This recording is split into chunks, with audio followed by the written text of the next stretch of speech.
Okay, everybody, welcome back to another episode of Save the Date. I'm one of your hosts, Heath, joined by Jamie O. Was good, everybody. and we have special guests with us, people that we love, we look up to, we admire. They're awesome, and you're going to hear a lot from them today. We have the Old School Love Lounge with us today. You guys go ahead and introduce yourselves. Hey everybody, I'm Stacy Julian. I'm co-host of the Old School Love Lounge, and Tony and I, and you'll hear Tony speak in a minute, but we are best friends and we just experience a lot together through friendship, through love, and that's what our podcast is kind of about, sort of navigating dating and love in our age group, which we're in our 50s. And yeah, we're just happy to be here and experience Save the Date with you, Heath and Jamie. Looking forward to the show. Yeah, sure. Hey there. I'm Tony Garcia, co-host of the Old School Love Lounge, and I do the podcast with Stacy. I'm very excited to be here and to be part of this conversation with you guys. Yeah. With that said, let's get into it. We wanted this episode, and this is an important part for us because Jay and I really wanted to start doing interviews and can't think of two more wonderful people to interview to really talk about the impact of dating as we talk about it as a way of growing and a way of connecting with others and with ourselves. So I'm going to let Jay take it off and we'll just get right into it. Well, when we were coming up with the questions, I know when we were on you guys' platform, one of the things we were surprised about is to find out your age. You guys don't look, a day over 50 or being Exactly. 50. So that whole black don't crack thing, y'all are fulfilling. Y'all checking that box 3 or 4 times. Thank you. But I'll with that take a said, compliment anytime. So yeah, wonderful compliment to have. Yes. But with that said, we did want to ask, like, being in your 50s, what keeps you inspired to keep trying? I mean, from what we remember, you guys are both single. Did you used to be married in relationships or single now, right? Correct? So, Stacy, you want? Yeah, I go. Previously married, right? Divorced, Mm-hmm. and dating, but solely dating one person now. So Nice. that's changed since we talked last. Okay. Nice. But yes, Congrats. I was on the dating apps and out there with Tony. Yes, many experiences. Yeah. So same here. I was married for many years and divorced, and I'm still single. And interestingly enough, I think our podcast kind of came out of the experiences of being 50 plus and out here dating. We had so many interesting experiences that we were like, this is a podcast. Right. Yeah. With every experience, we would just be on the phone laughing, comparing notes and just trying to figure out what is happening today, with the dating apps. We still don't get it completely. It's befuddling. I'm still sharing stories. Exactly. We're still sharing stories. So well, hopefully you share some with us today. But like, I want to get back to that first question. What keeps you inspired to keep going? I think it's that desire for the connection that you're talking about. I can attest, and Tony will agree, we're really close. We have a lot of great friends like you probably do. So we're full in our lives, but there's still that other thing that you kind of desire from a counterpart to just have fun. Sometimes it is the romance, but other times it's just connecting with a new person in your life who you think can enrich your life. Not to take anything away, but to enrich your life and show you something about yourself that maybe you don't see. And I think that's what partnerships and companionship can do for you. Like when you're single, it's all about you. But when there's somebody in your life, you kind of grow. You grow with that person. You learn more about yourself. You learn more about them. And I think that's a desire for me, that kind of companionship. Yeah, I would agree with Stacy. I think for me, it's the hope that eventually I will partner or meet somebody that that it would be a good companion, that I'll have my back, that I'll be connected with, that that is a relationship that's different than the kind of relationships that I have with my girlfriends. And it's not necessarily marriage. I don't even think that I didn't go on a dating app thinking, oh, I'm going to meet my next husband. Right. Not at all. Right. I wanted to go out on some dates and meet people and just kind of see what was out there. And so I don't think we're all supposed to be married either, honestly. But I do think that we should not live on an island by ourselves. It's interesting you both use the word companionship, because last year, Heath and I think towards the end of the year, we had did this episode on companionship versus partnership or relationship. Hmm. And there was this content creator named Shaman Derek, and he says that most people are just looking for companionship, just someone to, like you said, go out on dates with, find commonalities with, somebody that they can do stuff with, but not necessarily be in a relationship. He says the difference is relationships are tools for growth. So if no one's pushing you to grow, if it's just somebody to do something with and share some hobbies, then it's not a real relationship. So what's your guys' thoughts on that? I can agree with that. I can agree with that. There's definitely a difference. One is a deeper relationship than the other. You're sharing. You're more vulnerable with somebody that you're in a relationship with. If it's a companion, you're calling that person up just like you said to go to the movies or have an experience with. But a relationship, there's more levels. It's deeper. Mm. I mean, I would agree with Stacy. I think, interestingly enough, we had on our own podcast, we had or not really on our podcast, but was in a clip where that went viral, speaking about partnership versus, companionship, and and was told from the person whose podcast I was on that me seeking companionship and partnership is the reason why I'm single. You know, Mm. because of how I'm thinking about like my role, in a relationship, and that, companionship and partnership are two different things. And, it was just, I think just having an understanding, like you said, of the differences between the two. And I think across the board, people do have are confused about, what the two are and what they want in a relationship too. Like, do you want a companionship, and what does that mean to you versus what it means to me? Or are you looking for partnership, which clearly is a deeper connection? And Mm. I think when you know exactly what you're looking for, that kind of determines how you should move. Yes. In the dating world. Yeah, they kind of almost like you're goal driven to some extent, like Yeah. because you're saying I'm being intentional about what's next for me, what works for me, and I'm open to hearing what what they're open to, right, and seeing if that's a mix, if that's a match, if we can feed each other's souls respectively and collectively. So yeah, for Absolutely. sure, for sure. You guys are bringing up some interesting points. What are some of the most surprising or unexpected things that you both have encountered as dating in your 50s, and what are some of the deal breakers for you? Mhm. Are they different than when you were dating many years ago? What changed when you guys stepped back into the dating scene and saying, yo, wait a minute, this is like, you mentioned these stories that you guys have had, like what's been unexpected or crazy for you guys? Yeah, I think I know when I was in my 20s. Don't want no short man. Jamie always got a Yeah, song. A classic song. Shout out to Gillette wherever she's at. Shout out to Gillette. She shut Where the game down for a minute. where you at now, Tony? when I was in my teens, it was all about trying to find somebody that I could grow with, have a family. Um, you know, I was on that kind of trajectory. But at this age where, I'm not looking to have any kids, and, I have grown children, certainly what I wanted in my 20s is not what I want at 54.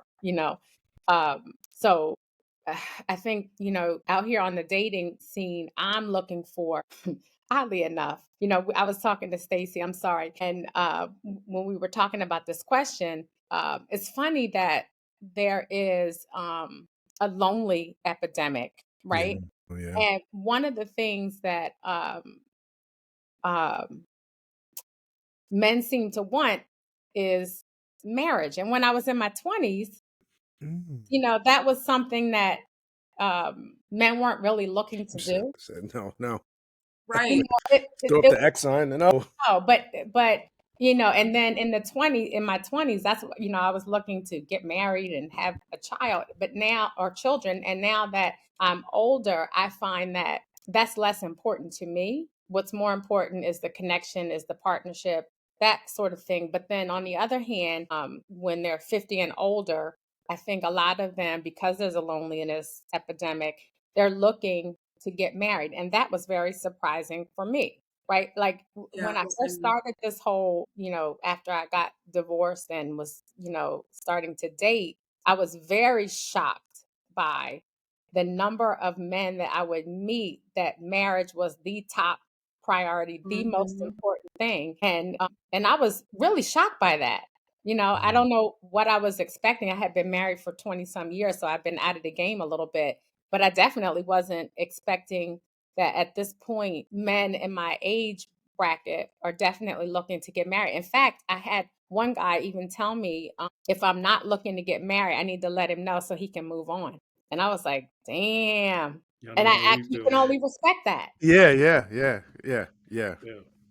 Yeah, same experience, and I am surprised that more of the men in our age group are ready to settle down.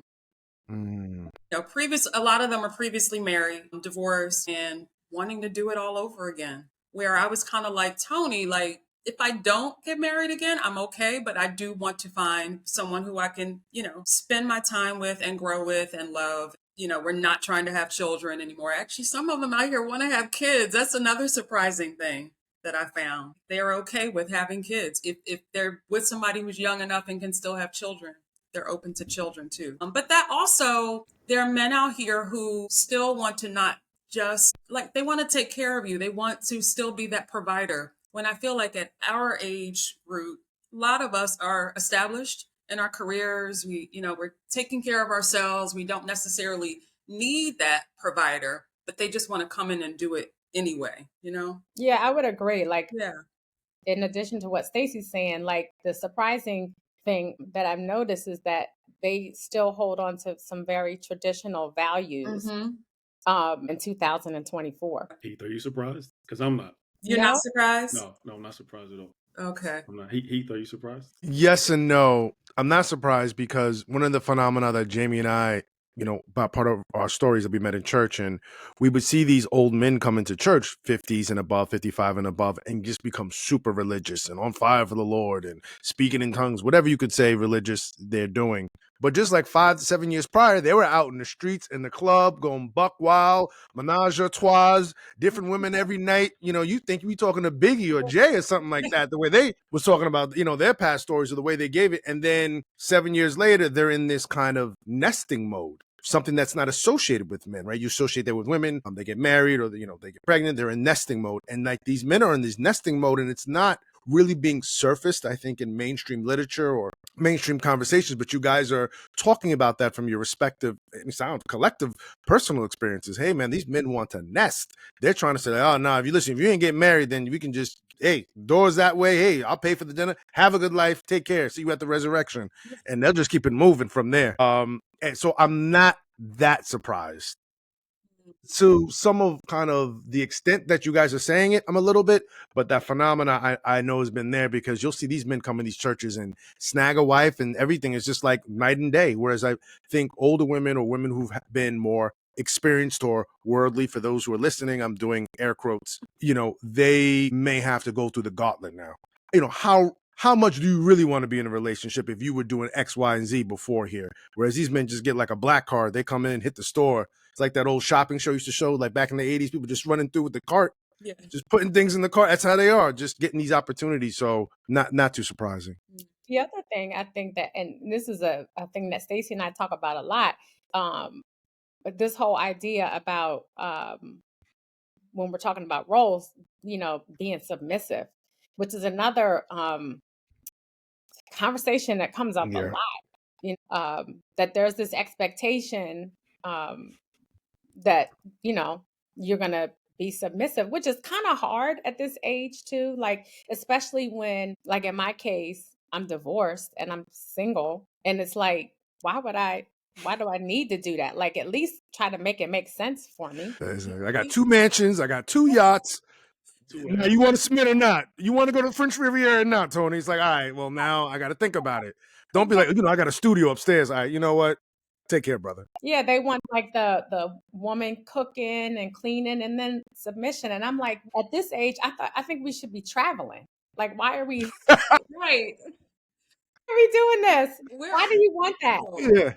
We're baffled at it, honestly. And obviously we see a lot of the discourse about it, online. And I'm like, what are we submitting to? Like, where are we being led? I see women out here, like, I'm looking for a man to lead me. And we're like, Tony and I, where are we going? Why are you leading us? I'm following. Where are we going?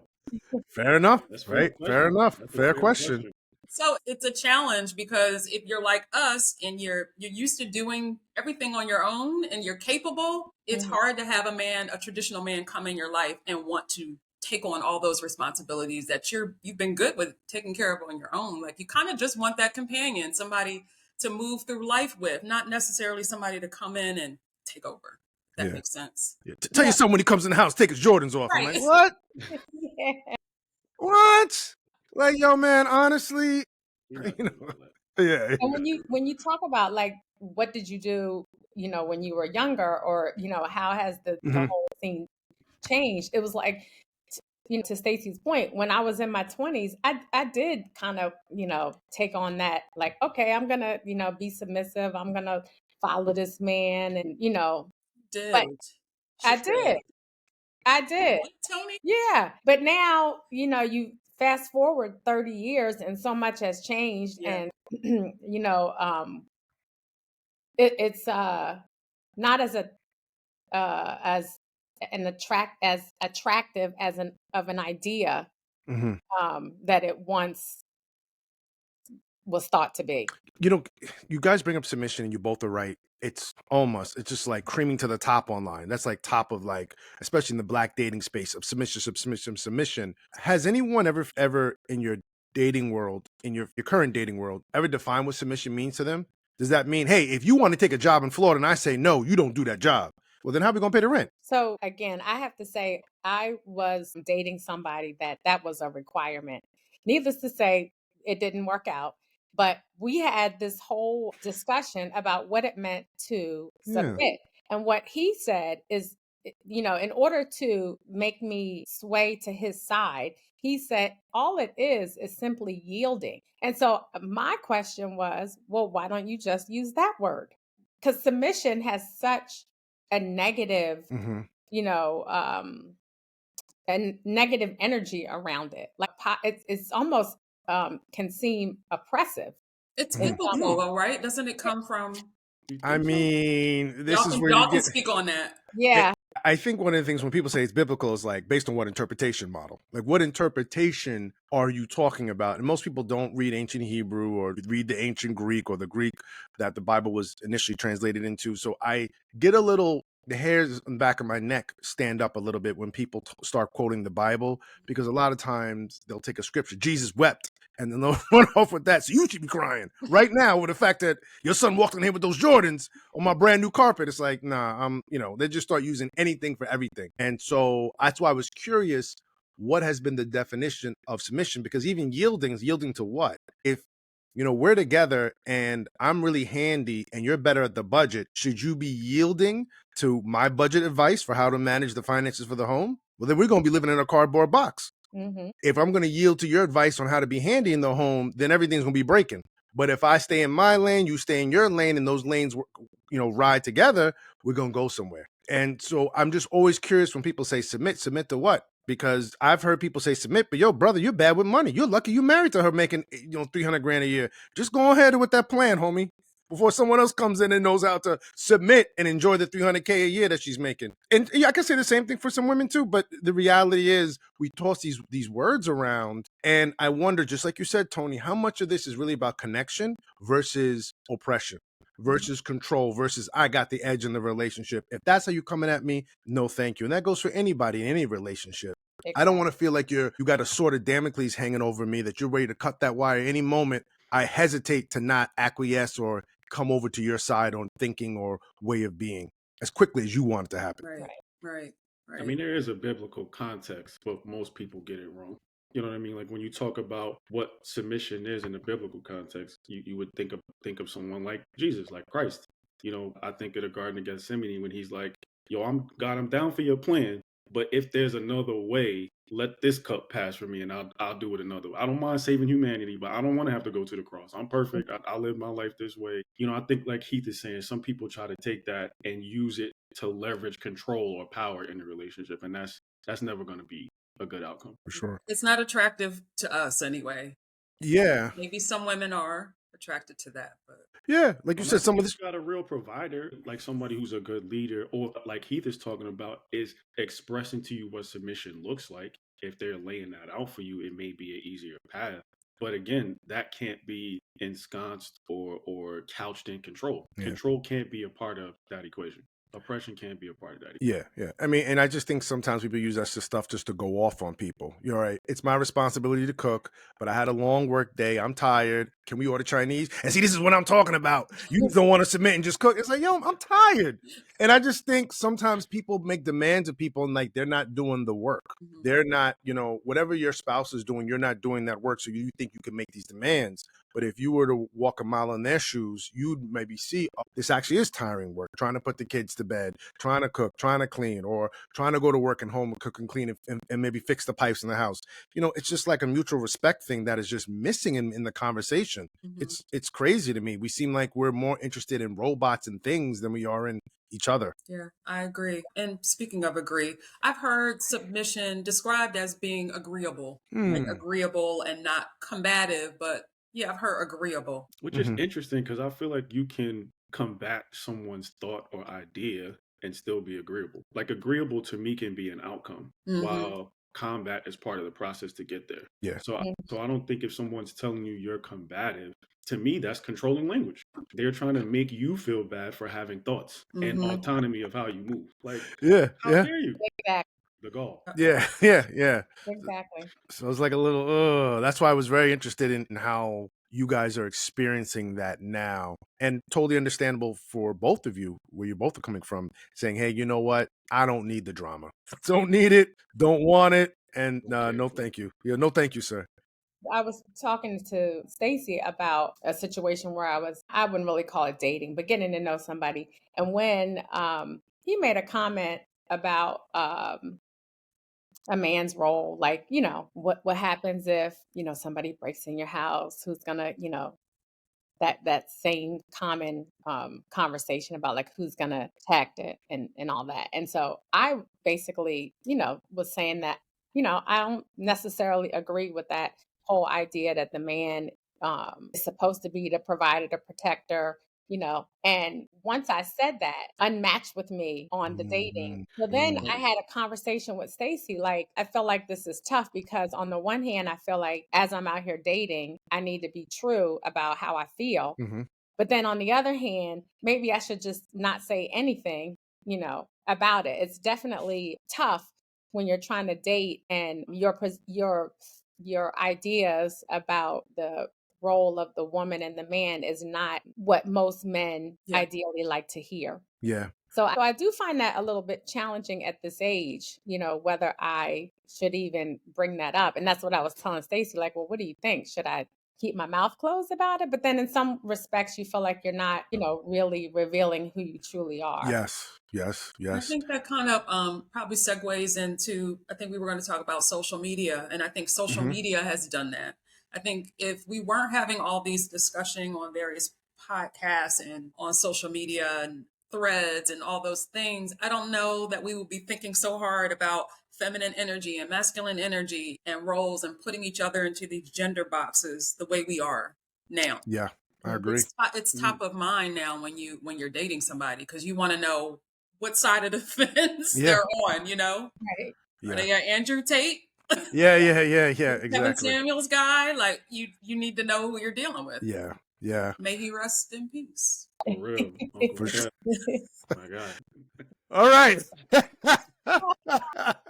No, but I like what you just said about being authentic and being in a place where you have to question, should I reveal all of these things about myself and my thoughts and what I think, or should I keep some of that quiet until I know that I got this guy locked, until Yeah. we're locked in? And I think there's definitely some strategy with that. I remember when I was younger, my granddad used to always say, closed mouths don't get fed. And I think I overdid it with that. I used to say too much. And kind of like you, I got to the place where I was like, well, maybe I should keep some of this quiet. But what I learned is that, your truth will always weed people out who you don't want in your life. So Yeah. keep speaking your truth. Yeah. You know what I mean? What's interesting is that what I know is that when conversations like this come up, I feel like what men hear when I say, how I feel about about this topic, what they hear is that I'm going to be a problem. So therefore, I'm like, let me just show them that I do have these views, but it doesn't have to be a problem. So that's kind of like where I struggle a little bit. Like maybe they just need to see. Mm-hmm. Mm-hmm. Because just because you think like that doesn't mean you don't want a man to be nice to you on a date and Yeah. open the door and be a gentleman. And we're not pushing any of that to the side. You know what I mean? It's that we know what we're capable of, and Mm-hmm. we don't want somebody who might be coming in to control. Yeah. Yeah. That's Absolutely. that's going to be a battle all the day. Right. Yeah. Yeah. You know, one of the challenges I've noticed online dating is we're so preference driven. Mm. And Jay and I talk about this all the time. I think American culture, even back to the age of 1700s, was self-indulgent. It's always been self-indulgent, but now it's on steroids because it's automated and it's really being served to you on a platter. Now you're self-indulgent. Before you used to at least put on your pants, put on your shirt, and go outside and find ways to be self-indulgent. Now it can just come to you, through the swipe of a finger. And the problem with that is when we were dating, and America was known for dating in the 80s, 90s, and before that, you had these choke points of discomfort, right? You had to be in a long line at the bank or a long line in the grocery store. You look over, you lock eyes with somebody, you pay for your stuff, hopefully, or you $5 discount, but you go out in the parking lot and say, hey, I saw you in there. Oh my gosh. Hey, my name is, Marcus. Nice to meet you. Would you ever, and you would start to talk to the person. And whether that went anywhere, it didn't, or maybe you found out you knew mutual friends or you didn't, it had something that allowed you to come out of yourself and to come out of your preference. How many people do you know are talking about relationships that they are in for 20 or 30 years with a person like, this person was not on my radar. This person was not my preference. I just spoke to someone who mentioned that, she was heavy in the martial arts community, dated a lot of guys in the martial arts community, has dating a guy now who has no interest in martial arts, but buys things for her. Like, oh, I saw this new piece of equipment, thought about you, thought you'd be interested. He's not interested, but they're thriving and living together. And I think we miss that because as soon as someone doesn't match my preference online or doesn't meet my filter criteria, I X them out. But that person could have been somebody who was a world changer for you, Yeah. whether in a relationship or someone who was like, yo, you're just a cool person. I'm going to connect you to so-and-so because I know you just started this podcast and I thought they'd be a great person for you to meet because you're a cool guy, a cool girl, a cool person. And we miss that because we're so busy being on our own agenda. And I just personally have a problem with us thinking that everything we want when we want is the right thing. That is so true. True. When Yeah. you think about Yeah, not just everything you want is good for you. So like, yes. yeah. Yeah. So I mean, you guys have children. If your child wants ice cream every day for the in the morning, no, for breakfast, that's a problem. But we're busy being toddlers and throwing tantrums when someone isn't 6 feet. She doesn't have this, her butt, her hair, her this, his that, and it's like, whoa. I look at old pictures of my grandparents, and I'm like, oh wow, they met at church. My grandfather went up to my great grandfather, was like, yo, what I'm saying, this is legit for me, and what that meant, sharing time in life together. We're missing out on that by being too self-indulgent, too into what we think is right for ourselves. I think that's interesting. Go ahead, I was Stacey. just going to mention when you were talking about preferences, how the actress Zendaya and her boyfriend, I think they're Tom engaged Holland. now, Tom Yeah. Holland, news, recently because she's so much taller than him, and how that was such a conversation. Yeah. Mhm. Like, I mean, I thought he was cute as Spider-Man, and like it never dawned on me that he was short and would have a problem dating. He just seemed like Yeah. a good guy, and I'm Yeah. sure that's what she saw too. Yeah. And some of the men in comments were like, well, he's rich and that's why he has her. But I'm like, well, she's got money too, so that Yeah. be it. Yeah. She's He the bigger saw- actor. He saw past his height. Yeah. Yeah. And to his heart. A lot of y'all wish you would see past your height to your heart. You'd be right up there too. Yeah, for sure. A lot of y'all wish the women that you want would look past a whole bunch of things and see your heart. Hello. So, like, let's just keep it real. Don't act like you got it all together too. Chauncey. Sidebar, somebody's phone is still on and beeping. So if you could turn that off, I don't that'd know. be great. But Tony, what were you going to say? Oh, I was going to say that, when you're on the apps, I think initially the preferences is what you have to go by, initially, right? And it's like sometimes I feel like the profiles that are not the best representation. That was a nice way to say that. Yeah, the best representation People be of catfishing out here. the product that is wanting to. So Tony is being kind. Misrepresenting Bless her themselves. heart. Misrepresenting themselves. Because let me just tell you Yes, you something. misrepresented yourself. Yeah. Tony and I have just been trading profiles when we were both on the apps, like strong. We would just screenshot like profiles and really bad pictures. Like men can just do so much better. Yeah. You know Talking what about I the mean? joint look like this. I was like, all right, come on, brother. I'm gonna need you to bring that up here so I can see this part to see if I want to pursue the conversation. Don't be doing one of these joints. Mirror selfie with the Like one belly guy had hanging just over like the a belt picture. line. Like, come on, son. You could do He had a that. picture of food, and I was like, Was he a chef? "Why are the wings? Because if That you're not is a chef, you exactly don't it. got food pictures Why on are the profile. wings being featured?" Yeah. So if you like lemon pepper, you'll definitely love a date with Marquise. Yeah. I mean, I guess.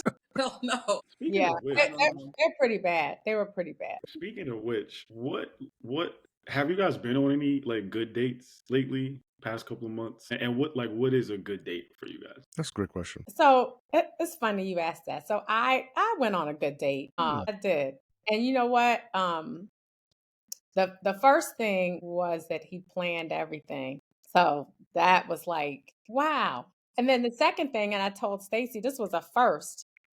And I've been on many a dates, but he came with flowers, and no man has ever shown up on a date with a dozen roses. So I was really impressed with that. It was quite nice. And the company was nice. Conversation was nice, very thoughtful. It was very refreshing, I have to say. I love a date where he really pays attention to your interests. Like he heard you say that you were into something or you like something, and the date is kind of built around that. I was invited to dinner, and it was a really, really good, like vegan plant-based restaurant in DC. Like I could tell he scoured and tried to find like a list of top 10 or something, and he delivered. And I was like, oh, he heard me say, Yeah.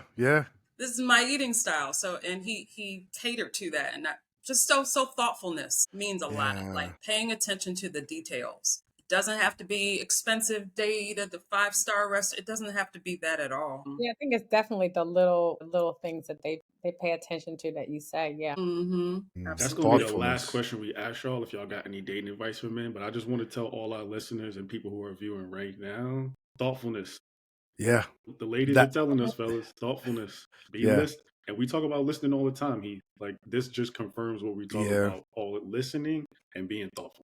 Anticipating needs, all of that type of stuff. Mhm.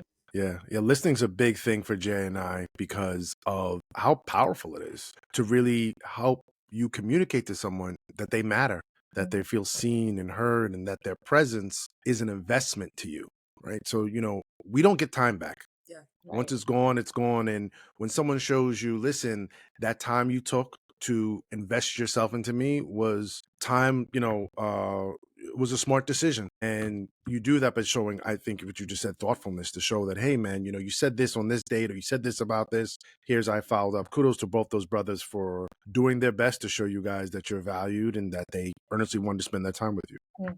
Did it net them some cool points? Absolutely. It Let did me for let me. me ask this a different way. That's where the conversation is headed. Like, you both talked about what makes a good date for you in terms of the thoughtfulness and things like that. But like, how do you keep the romance and the intimacy spicy So with whatever you're comfortable sharing?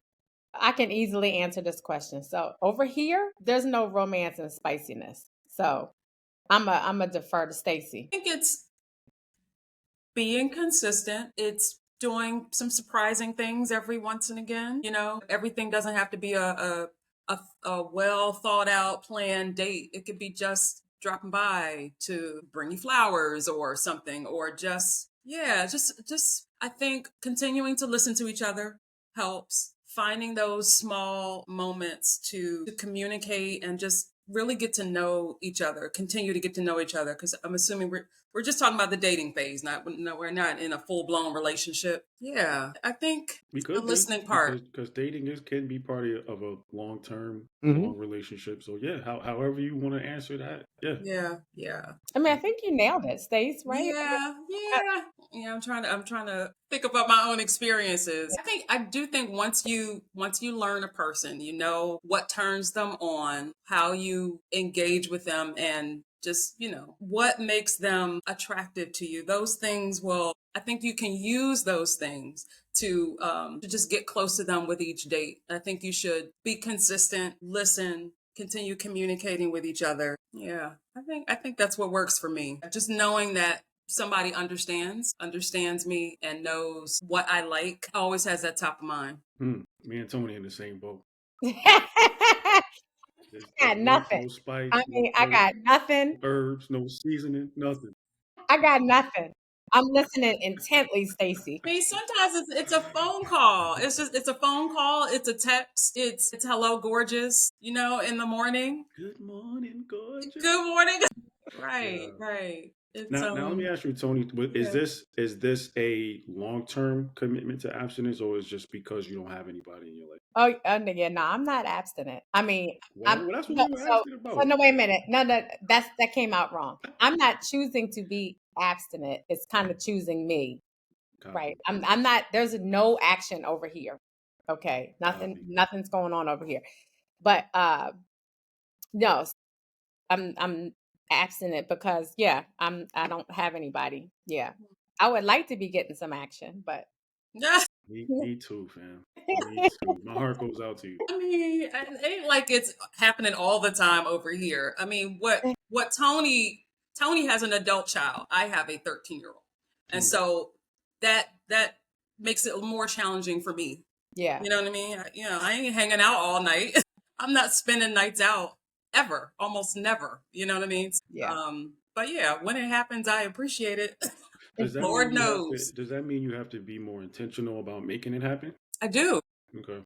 I do. And so it's important for me when I'm dating to have somebody who understands that, who's, you know, understanding of my situation and can date accordingly and knows there's got to be a balance. I don't want you to just focus on me being a mom, but I need you to understand that I am, you know, Yeah. also. Yeah. So I want to feel like my own person. I want to be Stacy, the woman that you're attracted to and you want to date, but I'm also I have this other role and I need somebody who's understanding of that. Heath, before you move on, I want to keep the car parked over here while we're talking about this intimacy thing. So when you talk about you have to be intentional about making it happen, with whatever you're comfortable sharing, what's that process of creating an environment for it to happen? Since you don't really have the freedom for it to be as spontaneous, what's your process in terms of like setting the environment or creating a space where it can happen? I don't know if you have people over or your friend, whoever you're seeing, I don't know if you have them over or you go to their house, but like if you're not seeing them regularly, how do you create the environment for it to happen? Yeah.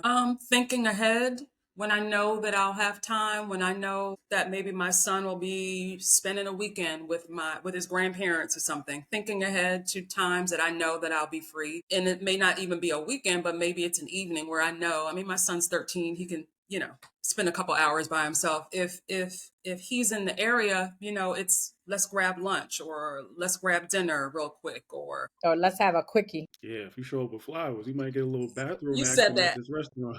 But yeah, it's thinking ahead for me. Heath, you're muted. Thinking ahead. I don't know if you could tell, Heath, but you're muted. Or Thank you so much. yeah.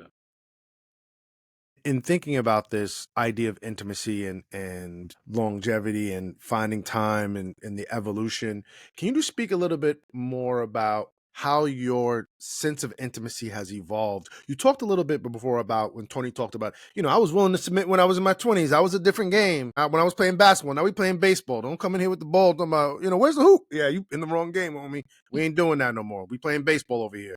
Can you talk about how your sense and need for intimacy, and it's not just physical intimacy, just intimacy in general, feel free to answer however you want to, has evolved as well, and how it's matured and the highs and the lows of it? What have you grieved? What have you lost? Or what do you feel like you've lost, and what have you gained in this current kind of dating scene that you're in your 50s? I think being single and kind of navigating this world without a partner, the need for intimacy is great. Right? Because you oftentimes want somebody to talk to about what you're feeling or maybe some fears or anxiety, or just having that person to kind of be connected with. And as a single person, not having that is something that that I crave, because oftentimes all you have is your circle of friends, right? And that is a different kind of intimacy than you would have with somebody that it's just different than what you would have with a man. And then also you have the benefit of the man's perspective also. So I do feel at times that it is a little challenging, not having that person to kind of just lay your head on their shoulder and, kind of pout a little bit, or have them pat your back, tell you it's going to be all right. That definitely is challenging as a single woman at 55, because the things that I am concerned about and that I worry about are definitely things that I wasn't worried about or concerned about in my 20s, right? It's a different set of challenges when you're in this stage of life. So to have somebody in your corner, it would be nice. And when you don't have it, it's like, that sucks a little bit. Stacy. Yeah, yeah, agreed. I don't think that, not even in my 20s, in my I don't even think I focused on having that kind of intimacy with anybody. I don't feel like I had it in my marriage, to be honest. And so I think I craved it then. And I'm thankful that I have somebody who I feel like is that person now, who I can have those conversations with and be vulnerable and share my anxieties and my fears That's and good. laugh with and all those good things. It's more important, I feel like, Tony, more important now than ever, Wow. especially considering the state of the world. Yeah. Yeah. Hold on some heartstrings with that one. Seriously, even when you said loneliness, because we just did an episode for Save the Date on loneliness, and one of the things Jay and I talked about is you hear people who are dating will say, I can't wait till I get married because I won't be lonely. But there's tons of married people who are lonely, because loneliness really is defined as the prolonged absence of validating touch and interaction. That's how we define loneliness. It's you've gone so long without having someone say, keep up the good work, I love you, hello gorgeous, you're doing a great job, I hear you. Even someone giving you a critique out of love. Hey, you know what, that was kind of out of pocket the way you was talking to your mom. I'm not gonna get involved, but if you want an opinion, it's that that prolonged absence of validating touch and interaction. And when you don't have that validating touch and interaction on a good, consistent basis, you start to feel like you're decaying inside, and people be married and go through that. So, you just talking about loneliness made me think about that. You talked about, I don't even think I had it in my marriage. And, Right. that's not surprising for all of us. We've all been married at some point, and people just don't realize you're rushing to the marriage, you're rushing to the title, and the title is not going to do anything for you. It's the Not at all. connection. The title won't do jack for you. It'll That's how bankrupt you relationship sometimes more too. than anything. Steal your joy. Yeah, it'll destroy you. Oh, No, yeah. people, the title will destroy you. The Yeah. title's like, oh, you want to come over here? Come over here. Yeah. Yeah, you thought the water felt fine over here. Wait till you get in, we start cooking. That temperature go up in that water, you start being fried alive. You're like, oh, I ain't never know. It's Yeah. The title is really what you're chasing. Yeah, it will definitely destroy you. oh yeah. And sometimes we don't even know we're chasing that until we get tripped up. Yeah, you look back like, oh snap. I thought I was trying to be in a relationship, but I was really just looking for a title. Or I Mhm. thought I wanted to be with somebody, but I was really just chasing it. Yeah, man, it can happen. Yeah. And just to be fair, it's not so much sometimes what's happening to you, it's what you may be doing in a relationship that's creating an unhealthy dynamic. The Mhm. ways in which you're moving. And, some people get married and they just think that, well, I'm married now, so I can do X, I could do Y, I could do Z. And they're just so flippant about their own emotions, first and foremost, and other people's emotions, what makes it 10 times worse. And then they expect the person to still be there for them and to serve or submit. Right? Yeah. You'll still be here, still be here, still be here. And it's like, nah, I ain't got time for all that. And then, you come home to that Dear John letter. You talked about the connection and how that's important now and why you all rebranded your Mhm. podcast. And I feel like when I look online, it's a little sad to see women saying they don't want to be bothered with men anymore. And Yeah. they don't even want to be married. They're not even pursuing that. I want to be child free, man free. Yeah. Men are mad at them, at women. Yeah. Like, I That don't gender know war. how we're going to connect. Yeah. Yeah. How are we actually going to connect? Hopefully with stories like you guys's. You know what I mean? Like, the reason why that first question meant so much to us, let me say speak for myself, was because I don't think I know too many people in their 50s who are single. And if they are actively dating, because to your point, if they're a woman, they've been singing that tune about men being low down or no good for so long, like they really are off that. And the same thing on the men's side. Like if they are single, it's because they probably been married before, had a woman either break their heart or do something they didn't like, wasn't submissive, and now they're just off that because they feel like that is what the modern woman will bring to the table. Is like not being submissive or combative, like we talked about earlier. So the fact that you guys had talked about still being out here and still entertaining new situations and romance and love, and like that was very inspiring to me. So that's where that question came from. So hopefully people hearing stories like that, and like obviously there'll be some status updates and check-ins, and you guys can let us know how successfully those things are going. But even in the infancy stages they might be in, or just in the interim, I think it's incredibly inspiring and motivating that you guys are still have that desire to find connection and to find companionship and to have that. Like that to me is just an amazing story. It makes me sad when I hear women and men too, pretty much just give up because they've had so many bad experiences. But I will say, like, the journey for me, when I first started dating, the dates were just a whole hot mess. But from each experience, I took something away. It's the whole idea where you got to kiss a whole bunch of frogs. But, I took something away. And what that did was now it was a long and gradual process, but each date after that got a little bit better because, I would learn something from the last experience and I would say, okay, if you see this situation, then it's probably not going to be good for you. So avoid this or look for this. And, as this journey dating has progressed, now I do meet a lot of quality men.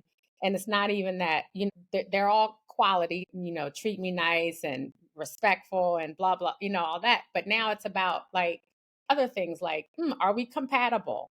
Do I feel a connection initially? So no longer am I necessarily meeting men who are at the bottom of the barrel in terms of the dating pool. But it has graduated to a much better pool of men. And the issues are different now. They're a different set of challenges. But I think you kind of have to go through that process and kind of not give up and, laugh and learn along the way. Right. And I know for myself, I am following my gut more than I used to. And I'm Deep. listening to the voice in my head, paying attention to how I feel on a date now, more so, not just because it's not just about chemistry for me. Like I'm listening to an inner voice. And I think a lot of women go out with a guy and they love the way he looks or they love what he has, and we're just ignoring things. Mhm. And now I'm not ignoring those things. And even if it's something that it's not a deal breaker, I'm asking myself, is this something that I can deal with on the long run? You know what I mean? Is this something that like 5 years from now is going to just drive me crazy? So I'm asking myself those kinds of questions now. What is this person's lifestyle compatible to my own? And it's not even about him upper, better, worse, whatever. Like, can our lifestyles come together and make sense? Yeah. Yeah. We're approaching the end, and I know Jamie had one final question just as far as advice. I'll let him take it away from there. You had a question about. Yeah, just if you had any dating advice that you would give to men who are interested in dating right now. Tony's like, Eminem, I got a list. I'm at the top of my list today. So goes Andre, Tupac, and Biggie. I can speak from a parenting perspective. I think Tony, as we had talked about this, but we have talked about this before. Yes. We both have kids. Tony's are older than mine. Mine is 13. But I think for us, when we were out there trying to date, a man's situation was important to us too. Like, does he have younger kids? Does he have adult kids? I think that if you're a man out here interested in dating somebody in their 50s, I think you should take that into consideration. Do you have that woman who's in her 50s may not want to date someone who has young kids? Like maybe he's a younger man. She may not want to date somebody with younger kids. So just like pay attention to that kind of situation when you're out here dating someone who's older and may have raised their kids already. They're done. They just want to focus on the companionship and the fun. Mm-hmm. Mm-hmm. Mm-hmm. So all y'all Tony? looking for this Miss Um, Robinson fantasy. Cougar yeah, Pike, get over that. Go I ahead, would Tony. agree with Stacey. And I think like in addition to that, I think the other advice that I would maybe give is, women still want to be approached. Okay. Like outside of a dating app, I feel like that is a lost art. Or, there's we've been so used to using the apps that it's like there are other ways, to meet somebody. And a lot of times, and I'm out a lot. I'm out in these streets, right? Having a good time. Not like that, Jamie, but I saw Jamie's look like you Wait, out in these streets. I'm not I of the didn't. streets. I'm just I was on just them, surprised. I was just surprised that you just used that traveling on language. them. To Yeah. walk on them. That's what I mean by in these streets. Yes, exactly. But there, because I think we're so used to the apps that it's like there is another way. Like you can approach a woman, and we like that. I think when you talk about the apps, I think it's a lot easier for men because there's that chance that, well, on the app you won't necessarily get rejected. You know, Hmm. but women still like a man to come up, buy a drink, like those things just don't happen anymore. Yeah. Yeah. I think men are being careful, a lot more careful now. But I would say to that point, if you are approaching somebody on an app, like don't waste her time. Like Yeah. if you genuinely like the way she looks, you like her profile, Mm-hmm. approach her, talk to her, but then like move forward. I think a lot of times we just have conversations on the app and it doesn't go anywhere. Yeah. Mm-hmm. That's me. Yeah. You do You that, do Jamie? that, Jamie? Well, I mean, like I told Heath in the last episode, I use these apps more for like field research. Like I really just want to see what people are talking about on the regular, what women are talking about. And believe it or not, a lot of y'all have no game. Y'all say the same things. The Yeah. same things that y'all say about men. It's the same thing. But I think what you're talking about, guys aren't necessarily afraid of being rejected. I think it's easier for men online because a lot of niggas can lie. Mhm. A lot of dudes can create a persona or a reality. profile online Mm, that Mhm. looks better than what they really are. Yeah. that's an interesting perspective. I'd not consider that. Yeah. And I think you're right about rizzing because you've seen these shows where like these kids will go out in the mall and some of these young guys will rizz these older women, and these older women are like, here's my phone number, blah, blah, blah, blah. And I'm like, wow, you forget, like we said, going back to dating, what the dating culture was in America, Mhm. 30, 40 years ago. If you really had, you smelled nice, even if you didn't look all that, you just presented well, you could meet somebody in a grocery store, on the line in a bakery, Yeah. anywhere. You could, online going on it. I know someone who was on a airplane flight and then he met somebody. You could really do these things and do them competently, do them well, do them safely, and people will have a good time and actually want to get to know you. They'll respond back to that text or that phone call. Once you get off the plane, you go your separate ways. Like, oh yeah, I remember. Yeah, it was great seeing you. Can we hop on a FaceTime? And build a relationship from there. But I think, like Jay said, apps allow for a lot of lying, Mm-hmm. profit lying, as What they you used to say. said, Stacey, a lot of them are careful, but a lot of them are cowards too. I mean, I hate to say it, but Cowards. a lot of them are cowardice, I would say. Maybe not cowards, but they act cowardice. Like, we're not really programmed or really trained. Like you said, Tony, it's a lost art to walk up to a woman and approach. Because for a long time, we've been hearing, leave me alone, get out of my face, or I don't need no man. So it's like, That's only at the gym, though. They don't want to be approached at the gym. hey. There's some dudes risen in the gym though. Well, Yeah. I was saying I've done it in a myriad of places and have Yeah. gotten that response. Like, just get out of I'm not. And I think to what we were talking about earlier, some people are just at a place where they're off that because maybe somebody came up to them before and they were open to it, but that person was disrespectful, or like you said, they wasted their time. So there's a number of reasons why dudes get rejected, but a lot of them take that and use that to be a coward and still not fight through that. And like, we're natural hunters, we're supposed to go out and acquire and do these things, but that's just not the programming these days. Sometimes we're just on the move too. I know that I've been like going here, running errands or whatever, and somebody will try to talk to me and places to go. Sister, just 1 second, sister, just 1 second, 1 second, Exactly. just 1 second. Yo, can I I holler? Can I smell you holler? the Egyptian Went to must the on your Giant. locks. I just wanted to know where you get the It's right. Exactly. You know, brother got the NOI newspaper. Said, "Have you read the got Nation's the Call?" final call. Like, sister, please can I compliment your skin real quick, please? Just You one more. like, man, I'm trying to get home. I got my son at home. Like, please. I think I might have said this before on the podcast. I'll just say it again. But it was one time I was walking with my mother years ago, like '93, and some guy walks up, like fedora and like black dude with like a raincoat. And he's like, "Oh, that's your son right there." My mom's like, "Yes." He's like, keeps walking with us. I got 5. Can I take you on a date? And I'm just like, "Yo, brother, you just added to the bills. You added 6. Think about that math? Think about my mother's math right there. You have 1 kid, I have 5. Now let's take you out on a date. All my mom's thinking about is that's 6 other. How are you? What? That's 6 kids. You just did bad math. You didn't multiply my pocketbook. You multiplied my woes. Bro, Yeah. that's a Steph Don't multiply Curry. woes out here, guys. That's a Steph Curry 3 seconds left game when he shot. Where he shot his shot, bro. Yeah, he did. And it banked, and some little kid in like a Magic Johnson's jersey caught the ball, was like, yes. Because that was just a bad shot. But I mean, I was just like, wow. That, it's just, he was really nervous. He's like, I got 5 kids. Can I take it on a date? My mom's like, no. Yeah. Yeah. You Not have when you add bills to my life. a really short window or opportunity to be sincere with somebody, and sometimes it just doesn't sound sincere. It's like, hey, beautiful. Like they probably said that to 5 different women before you. Yeah, so So true. you're like, okay, hey, you keep it moving. Beautiful, different way. You can still be beautiful too. So there's a course of beauty going on here.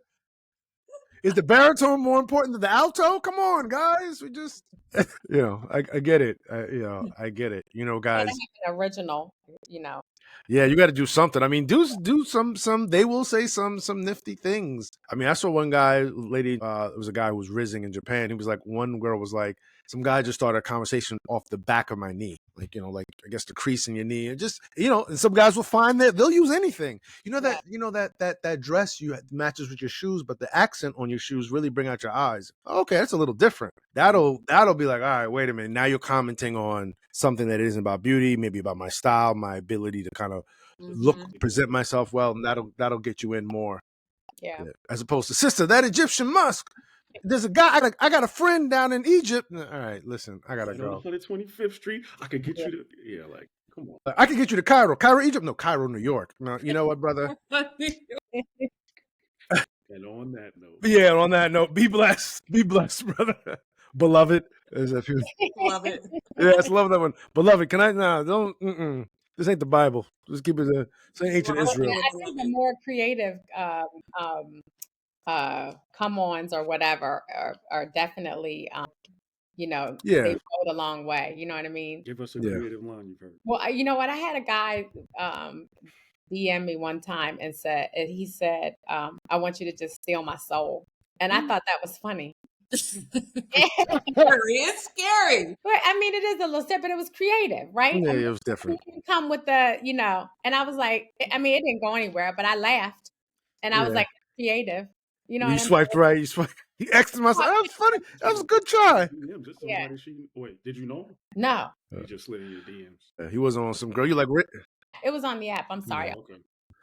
So, girl, you like raisins? How about a date? Yeah. I will say, when I was on the last app that I was on, one of my pictures I had on a Tribe Called Quest shirt, like nice, the Midnight Marauders. Yeah, whoo, that's a classic album. Still listen to the album. It was a conversation starter. I had so many conversations about hip hop and Tribe and what are your favorite Tribe songs, and that's a way in. That's what you do. I didn't go much further than that, but we had great conversations about music. Yeah, but I can see that because that would be open for me once I saw that. Like, I'm definitely hollering. I'm definitely Midnight Marauder shirt. I'm gonna have to see about all the '90s hip hop groups. Right. Yeah. I got to see what you're talking about. Yeah. I'm pushing the meet up after that point. Right. Yeah, that's back good. In the days on the Boulevard, can we Boulevard and Linden? But yeah, for sure. Electric relaxation. Yeah. Relax yourself, girl. Please settle down. Guys, this has been amazing. As usual, you guys are phenomenal. Please plug your podcast and anything you guys are doing. Go ahead. And let Yeah, people know where to find you. please follow us on all the social media outlets. We're on TikTok, Instagram, YouTube. It's Old School Love Lounge, and I'm one of the hosts, Tony Garcia, and I'm my Stacey co Julian, and we're working on new content now, guys, and we're looking forward to you all checking out what we got coming up. And yes, guys, please check out their stuff. They do a lot of great work, and I continue to look forward to what you guys are going to bring to light. Thanks for having us. Yes, thank Absolutely. you so much. All right. This has been Save the Date. One of your hosts, Heath. What up, everybody? It's Jamie O. Peace And until the next time. yep, we'll hit you with the socials and the liner notes. Take care, everybody.